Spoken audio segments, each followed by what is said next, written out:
Hello, मैं आकाश कुमार मिश्रा आप सभी लोगों का स्वागत करता हूं अपने यूट्यूब चैनल देव फिजिक्स एकेडमी पर। आज मैं आप सभी लोगों के लिए लेकर के आया हूं क्लास 12 फिजिक्स चैप्टर 1 का पार्ट 11, जिसमें आज हम लोग जानेंगे एप्लीकेशन ऑफ गॉस लॉ के बारे में। So let's start. तो सबसे पहला एप्लीकेशन है हम लोगों का electric field due to a uniformly charge straight wire. Gauss law के अकॉर्डिंग अगर हम लोगों के पास एक स्ट्रेट वायर है या स्ट्रेट कंडक्टिंग वायर है जिसके ऊपर चार्ज का डिस्ट्रीब्यूशन यूनिफॉर्मली हुआ है, तो इस चार्ज वायर से आर डिस्टेंस पर कोई पॉइंट पी है इस जहां पर हम लोगों को इलेक्ट्रिक फील्ड फाइंड आउट करनी है। इसके लिए हम लोग एक सिलिंड्रिकल गॉसियन सरफेस कंसीडर करेंगे जिसकी कर्व्ड सरफेस पर ये पॉइंट पी लाई कर रहा होगा। तो जैसा कि यहाँ पर देखिए हमारे पास एक स्ट्रेट वायर दी गई है जिसपे पॉजिटिव चार्ज का डिस्ट्रीब्यूशन यूनिफॉर्मली हुआ है और इससे आर डिस्टेंस पर एक पॉइंट पी है जिसके ऊपर हम लोगों को इलेक्ट्रिक फील्ड फाइंड आउट करनी है। तो इसके लिए हमने एक गॉसियन सरफेस कंसीडर की, सिलिंड्रिकल गॉसियन सरफेस कंसीडर की जिसकी रेडियस आर है और उसकी लेंथ एल है। तो यहां पर इस स्ट्रेट वायर के ऊपर जिसपे चार्ज का डिस्ट्रीब्यूशन हुआ है, अगर मैं इसके लिए लीनियर चार्ज डेंसिटी की वैल्यू देखूं तो ये होगा Q upon L। Linear charge density हमको बताता है कि एक यूनिट लेंथ की वायर में कितने चार्ज का डिस्ट्रीब्यूशन हुआ है। अगर मैं इस गॉसियन सरफेस में टोटल चार्ज की बात करूं तो वो होगा Q is equal to Q enclose is equal to lambda into L। ठीक है, अब यहां पर अगर इस गॉसियन सरफेस पर मैं गॉस लॉ अप्लाई करूं तो इसका फॉर्मूला होता है integration of close surface E D S cos theta. यहां पर थीटा जो है वो हमको बता रहा है angle between area vector and electric field. अब यहां पर अगर गॉसियन सरफेस की बात करें तो हमारे पास तीन डिफरेंट सरफेसेस हैं। नंबर वन ये वाली सर्कुलर सरफेस, ये सर्कुलर सरफेस, और तीसरी ये जो हमारी सिलेंडर की कर्व्ड सरफेस है। तो इन तीनों सरफेसेस के लिए हमारे पास इलेक्ट्रिक फील्ड और एरिया वेक्टर के बीच का जो एंगल होगा वो डिफरेंट होगा। तो आइए जरा देखते हैं। तो सबसे पहले मैं फर्स्ट वाले सरफेस की अगर बात करूं तो ये हमारा सर्कुलर सरफेस है जिससे इलेक्ट्रिक फील्ड की जो डायरेक्शन है चूंकि वो स्ट्रेट वायर से परपेंडिकुलर आउटवर्ड डायरेक्शन में होगी, इस डायरेक्शन में। और अगर मैं इस सर्कुलर सरफेस का जो एरिया वेक्टर है वो परपेंडिकुलर आउटवर्ड डायरेक्शन में होगा और यहां पर जो थीटा की वैल्यू होगी वो 90 डिग्री होगी। इसी तरीके से जो हमारी सेकंड सरफेस है, इलेक्ट्रिक फील्ड की डायरेक्शन इस चार्ज वायर से परपेंडिकुलर आउटवर्ड डायरेक्शन में और इस सर्कुलर सरफेस का जो एरिया वेक्टर होगा वो परपेंडिकुलर आउटवर्ड डायरेक्शन में होगा जिससे कि थीटा की वैल्यू यहां भी 90 डिग्री होगी। अब अगर मैं बात करूं इस थर्ड सरफेस की जो कि इस सिलेंडर की कर्व्ड सरफेस है, तो वहां से भी जो इलेक्ट्रिक फील्ड की डायरेक्शन होगी वो परपेंडिकुलर आउटवर्ड डायरेक्शन में होगी और जो एरिया वेक्टर की डायरेक्शन होगी, अगर मैं इस कर्व्ड सरफेस पर कोई भी एक एरिया एलिमेंट ds कंसीडर कर लेता हूं, यहां पर मैंने कहा कि कोई एरिया एलिमेंट ds है तो इसके अलोंग एरिया वेक्टर की भी जो डायरेक्शन होगी वो परपेंडिकुलर आउटवर्ड डायरेक्शन में ही होगी, यानी कि यहां पर जो थीटा की वैल्यू होगी वो कितनी होगी, 0 डिग्री होगी। अब अगर मुझे यहां पर गॉस लॉ अप्लाई करना है जो कि होगा Q अपॉन एप्सिलॉन नॉट, यहां पर अगर मुझे गॉस लॉ अप्लाई करना है तो इन तीनों सरफेसेस के लिए अलग अलग वैल्यूज फाइंड आउट करनी होगी जो कि होगा integration of first surface E ds cos। अब फर्स्ट सरफेस के लिए थीटा की वैल्यू कितनी है, 90 डिग्री है तो मैंने 90 रखा। Integration of second surface E ds cos 90 degree, और यहां पर अगर मैं थर्ड सरफेस की बात करूं तो integration of third surface E ds cos 0 degree is equal to Q upon epsilon naught. यहां पर देखिए जो हमारे पास cos 90 की वैल्यू है, चूंकि cos 90 की वैल्यू होती है 0, इसलिए यहां पर ये दोनों टर्म हो जाएंगे 0। तो हमारे पास बचेगा क्या, इंटीग्रेशन ऑफ E ds, क्योंकि cos 0 की वैल्यू होती है 1, इसलिए यहां पर 1 रखने का कोई मतलब नहीं है। मैंने कहा E ds is equal to Q enclose upon epsilon naught. ठीक है, यहां पर जो E है इलेक्ट्रिक फील्ड है। अगर मैं बात करूं कि इस स्ट्रेट वायर से इस गॉसियन सरफेस की डिस्टेंस हर एक पॉइंट पर इक्वल है, क्योंकि r डिस्टेंस पर ये गॉसियन सरफेस है, इसका मतलब इस गॉसियन सरफेस, इस कर्व्ड सरफेस के ऊपर हर एक पॉइंट पर जो इलेक्ट्रिक फील्ड की वैल्यू होगी वो कांस्टेंट होगी, यानी कि मैं यहां पर E को बाहर कर सकता हूं इंटीग्रेशन के, और यहां पर इंटीग्रेशन होगा सिर्फ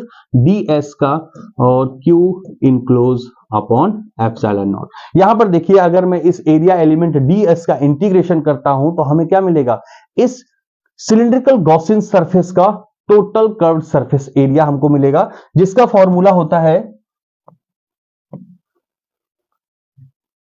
ई 2 पाई आर एल। तो ये देखिए जो total curved surface area of the cylinder होता है उसका फॉर्मूला होता है 2 pi r l is equal to Q in upon epsilon naught. तो देखिए क्यू एन की वैल्यू हमारे पास कितनी है, लेमडा एल। ठीक है, तो यहां पर मैं लिख देता हूं lambda L upon epsilon not. देखिए यहां से थोड़ा सा मैं इसको सिंप्लीफाई करूं अगर, तो ये एल एल क्या हो जाएगा, कैंसिल आउट हो जाएगा। और इस 2 पाई आर की वैल्यू को अगर मैं यहां नीचे की तरफ ले जाता हूं तो हमारे पास जो फाइनल इक्वेशन आएगा वो होगा E is equal to lambda upon 2 pi epsilon naught R. और यही हमारा फाइनल इक्वेशन होगा पॉइंट P पर इलेक्ट्रिक फील्ड के लिए। ठीक है, इस P पॉइंट पर इस स्ट्रेट वायर की वजह से जो इलेक्ट्रिक फील्ड होगी उसका फॉर्मूला है E is equal to lambda upon 2 pi epsilon naught R. ठीक, अब चलते हैं हम लोग अपने नेक्स्ट एप्लीकेशन पे। तो यहां पर हमारा जो सेकंड एप्लीकेशन है electric field due to an uniformly charge plane sheet. अभी हम लोगों ने देखा कि हमारे पास एक स्ट्रेट वायर था जिस पे चार्ज का डिस्ट्रीब्यूशन यूनिफॉर्मली हुआ था और उससे r डिस्टेंस पे कोई पॉइंट P था जिस पे हम लोगों ने इलेक्ट्रिक फील्ड के लिए फॉर्मूला फाइंड आउट किया। अब यहां पर हमारे पास एक प्लेन शीट है जिसपे चार्ज का डिस्ट्रीब्यूशन यूनिफॉर्मली हुआ है और इससे r डिस्टेंस पे एक पॉइंट P है जहां पर हम लोगों को इलेक्ट्रिक फील्ड फाइंड आउट कर रही है। तो इसके लिए हम लोग 2r लेंथ का एक गॉसियन सरफेस, एक गॉसियन सिलिंड्रिकल सरफेस हम लोग कंसीडर करेंगे जो जिसके एक सर्कुलर सरफेस पर पॉइंट P लाई कर रहा होगा। तो अगर मैं इस प्लेन शीट के सरफेस चार्ज डेंसिटी की बात करूं तो surface charge density sigma is equal to होगा Q अपॉन A, यानी कि सरफेस चार्ज डेंसिटी चार्ज पर यूनिट एरिया, एक यूनिट एरिया में कितने चार्ज का डिस्ट्रीब्यूशन हुआ है ये हमें बताएगा सरफेस चार्ज डेंसिटी। और अगर मैं यहां पर बात कहूं कि जो गॉसियन सरफेस है वो इस प्लेन शीट को कट करते हुए जा रही है तो इस रीजन में कितने चार्ज हैं, यानी इस इनक्लोज सरफेस में कितने चार्ज हैं, इसकी वैल्यू हम लोगों को यहां से मिलेगी charge enclose surface is equal to sigma A. ठीक है, यहां से हम लोगों को इस रीजन से तो इस रीजन में टोटल चार्ज की वैल्यू फाइंड आउट हो जाएगी। तो अगर यहां पर मैं गॉस लॉ अप्लाई करना चाहूं तो ये होगा integration of E D S cos theta is equal to Q enclose upon epsilon naught. यहां पर हमको पता है कि ये जो कॉस थीटा है वो इलेक्ट्रिक फील्ड और एरिया वेक्टर के बीच का एंगल है। यहां पर अगर मैं इस गॉसियन सरफेस में देखूं तो हम लोगों को 3 अलग अलग सरफेसेस मिलेंगी जिस पे हम लोग सबसे पहले इलेक्ट्रिक फील्ड और एरिया वेक्टर की डायरेक्शन को अगर कैलकुलेट करना चाहें तो देखिए ये अगर मैंने कहा कि फर्स्ट सरफेस है, this one is second surface, जो इस सिलिंड्रिकल गॉसियन सरफेस की कर्व्ड सरफेस है उसे मैंने कहा कि थर्ड सरफेस है। तो यहां से अगर मैं देखूं तो जो फर्स्ट सर्कुलर सरफेस है वहां से इलेक्ट्रिक फील्ड की डायरेक्शन चूंकि इस प्लेन शीट से परपेंडिकुलर आउटवर्ड डायरेक्शन और जो एरिया वेक्टर इस सर्कुलर सरफेस से है वो भी परपेंडिकुलर आउटवर्ड डायरेक्शन जो कि एक ही डायरेक्शन में होगा और यहां पर जो थीटा की वैल्यू होगी वो होगी 0 degree. Same as it is अगर मैं सेकंड सरफेस से देखूं तो यहां पर भी जो इलेक्ट्रिक फील्ड की डायरेक्शन है वो इस प्लेन शीट के परपेंडिकुलर आउटवर्ड डायरेक्शन में है और जो इस सर्कुलर सरफेस से सर्कुलर सरफेस का जो एरिया वेक्टर है वो परपेंडिकुलर आउटवर्ड डायरेक्शन में होगा। यहां पर भी थीटा इज इक्वल टू कितना होगा, 0 डिग्री होगा। यहां पर भी theta is equal to 0 degree होगा। और अगर मैं अब इस थर्ड कर्व्ड सिलिंड्रिकल सरफेस की बात करूं तो यहां से जो इलेक्ट्रिक फील्ड की डायरेक्शन है वो तो परपेंडिकुलर आउटवर्ड डायरेक्शन होगी, लेकिन जो एरिया वेक्टर की डायरेक्शन है वो यहां से 90 डिग्री पर कुछ इस डायरेक्शन में होगी और यहां पर थीटा की वैल्यू होगी 90 डिग्री। अगर मैं हर एक सरफेस पर गॉसियन लॉ अप्लाई करूं तो वो होगा integration of first surface E D S cos 0 degree plus second surface का अगर इंटीग्रेशन करता हूं तो ये होगा E D S cos 0 degree plus third surface का इंटीग्रेशन तो ये होगा E D S cos 90 degree is equal to Q in upon epsilon naught. यहां से यहां हमें पता है कि cos 90 की वैल्यू कितनी होती है, 0 होती है और ये वैल्यू हो जाएगा, ये टर्म हो जाएगा हमारा 0। तो यहां से हमारे पास सिर्फ बचेगा integration of E D S plus integration of E D S is equal to Q in upon epsilon naught. यहां पर चूंकि cos 0 की वैल्यू होती है 1 तो यहां पर 1 लिखने का कोई मतलब नहीं है। तो यहां पर देखिए जो इलेक्ट्रिक फील्ड है वो हर एक पॉइंट पर कैसी होगी, कांस्टेंट होगी। तो यहां पर E अगर कांस्टेंट है तो मैं कहूंगा E को इंटीग्रेशन से बाहर किया और यहां पर ds का इंटीग्रेशन कर दिया हमने। E ds का integration is equal to Q in upon epsilon naught. तो यहां पर अगर मैं ds का इंटीग्रेशन करता हूं तो ds का इंटीग्रेशन कितना आएगा, a के बराबर आएगा, जो कि इस सर्कुलर सरफेस का या फिर क्रॉस सेक्शन एरिया भी कह सकते हैं, इसका जो क्रॉस सेक्शन एरिया है। तो देखिए यहां से आएगा E into A plus E into A is equal to, देखिए यहां पर क्यू इन की वैल्यू में क्या लिख सकता हूं, सिग्मा ए अपॉन एप्सिलॉन नॉट। यहां से जो ए है वो दोनों साइड से क्या हो जाएगा, कैंसिल आउट हो जाएगा कुछ इस तरीके से। तो हमारे पास जो फाइनल इक्वेशन बचेगी वो होगी 2e is equal to sigma upon epsilon naught, या फिर हम इसको इस तरह से भी लिख सकते हैं, e is equal to sigma upon 2 epsilon naught. और यही हमारा हो जाएगा फाइनल इक्वेशन। किसी भी प्लेन शीट से r डिस्टेंस पे किसी पॉइंट P पर जो इलेक्ट्रिक फील्ड की वैल्यू होगी वो होगी E is equal to sigma by 2 epsilon naught. और एक बात और ध्यान देने वाली है कि यहां पर जो इलेक्ट्रिक फील्ड है किसी भी प्लेन शीट से किसी पॉइंट P पर, वो डिस्टेंस यानी कि r की वैल्यू पर डिपेंड नहीं करती है। जबकि हम लोगों ने जब स्ट्रेट वायर के लिए फाइंड आउट किया था तो उसकी वैल्यू आई थी E is equal to sigma 2 pi epsilon naught r, यानी कि कहीं ना कहीं जो इलेक्ट्रिक फील्ड थी वो इनवर्सली प्रोपोर्शनल थी किसके, r के। लेकिन यहां पर देखिए r का टर्म नहीं है, इसका मतलब कि जो इलेक्ट्रिक फील्ड है यहां पर P पर वो r की वैल्यू पर डिपेंड नहीं करता है। तो हम लोग चलते हैं अगले एप्लीकेशन की तरफ। तो अगला एप्लीकेशन है हमारा electric field due to a uniformly charged spherical shell. तो यहां पर देखिए हमारे पास एक स्फेरिकल सेल है जिसकी सरफेस पर चार्ज का डिस्ट्रीब्यूशन यूनिफॉर्मली कुछ इस तरीके से हुआ है, और इस स्फेरिकल सेल की जो रेडियस है वो हमने मान लिया कैपिटल R, और इस सेंटर पॉइंट से स्मॉल r डिस्टेंस पर एक पॉइंट है P जिसके ऊपर हम लोगों को इलेक्ट्रिक फील्ड फाइंड आउट करनी है। तो सेम एज इट इज मैं क्या करूंगा, एक स्फेरिकल गॉसियन सरफेस कंसीडर करूंगा जिस गॉसियन सरफेस पर ये पॉइंट P लाई कर रहा होगा। यहां से मैं अगर कहूं कि गॉसियन सरफेस के या इनक्लोज सरफेस के अंदर जो चार्ज है वो कितना है, तो जितना चार्ज इस सरफेस के इस स्फेरिकल सेल के सरफेस पर है उतना ही चार्ज इस गॉसियन सरफेस के इनसाइड है। तो यहां से मैं कह सकता हूं Q in is equal to capital Q।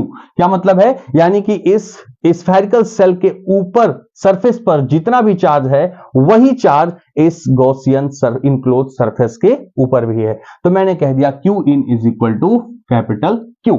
ठीक है, अब मुझे चूंकि इस स्फेरिकल सेल से बाहर स्मॉल r डिस्टेंस पर किसी भी पॉइंट P पर इलेक्ट्रिक फील्ड फाइंड आउट करनी है, तो यहां पर अगर मैं गॉस लॉ अप्लाई करता हूं तो गॉस लॉ क्या कहता है, E ds cos theta is equal to Q upon epsilon naught.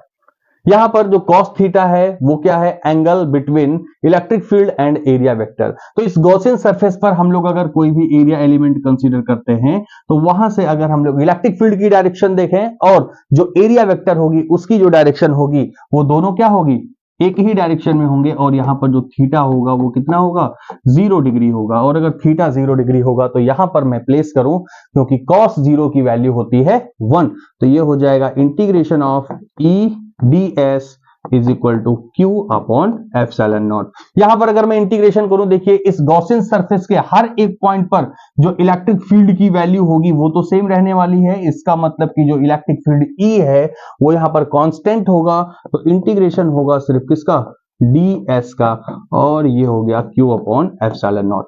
यहां पर अगर मैं इसको सॉल्व करूं तो ये होगा E और ds का इंटीग्रेशन का मतलब है कि अगर मैं इस स्फीयर के ऊपर हर एक एरिया एलिमेंट का इंटीग्रेशन करता हूं तो मुझे क्या मिलेगा, इस स्फेरिकल सरफेस का सरफेस एरिया मिलेगा। तो वो सरफेस एरिया कितना होगा, 4 पाई r स्क्वायर, होगा 4 pi r square is equal to, यहां पर देखिए जो Q है इस Q की जगह पर मैं क्या लिख सकता हूं, capital Q upon epsilon naught. ठीक है, तो इसको अगर इस टर्म को मैं अगर इस डायरेक्शन में ट्रांसफर करूं तो ये हो जाएगी वैल्यू कितनी, ये होगा E is equal to Q upon 4 pi epsilon naught r square. ये फॉर्मूला आ जाएगा हमारा कि अगर मैं किसी भी स्फेरिकल सेल से स्मॉल r डिस्टेंस पर इस स्फेरिकल सेल के आउटसाइड में किसी पॉइंट P पर इलेक्ट्रिक फील्ड फाइंड आउट करूं तो उसके लिए फॉर्मूला हमारे पास ये आ जाएगा। लेकिन यहां पर दो स्पेशल केस और बनते हैं। एक स्पेशल केस ये होगा कि अगर मैं इस स्फेरिकल सेल के ऊपर ही किसी पॉइंट P पर अगर मुझे इलेक्ट्रिक फील्ड फाइंड आउट करनी है तो कितनी होगी, और दूसरा केस बनेगा कि अगर इस स्फेरिकल सेल के अंदर यानी कि इनसाइड द स्फेरिकल सेल किसी भी पॉइंट पर मुझे इलेक्ट्रिक फील्ड फाइंड आउट करनी है तो वो कितनी होगी। तो आइए जरा हम लोग देखते हैं।